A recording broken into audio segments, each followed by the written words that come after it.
Hello, welcome. This is Oneindia News and I am Akash. Live audience at an international men's professional tennis match in Sarasota, Florida recently ended up getting more entertainment than they had actually signed up for.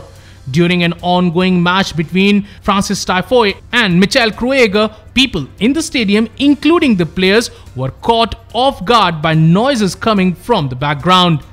While a perplexed sounding commentator thought that somebody's phone had gone off with an adult clip playing, when the voices continued, it took him a while to realize that it was coming from an apartment across the lake.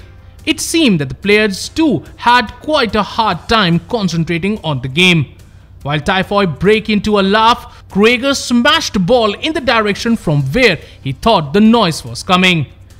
When the voices failed to recede, an obvious flushed Tiafoe turned towards the wall in the direction and screamed, "It cannot be that good."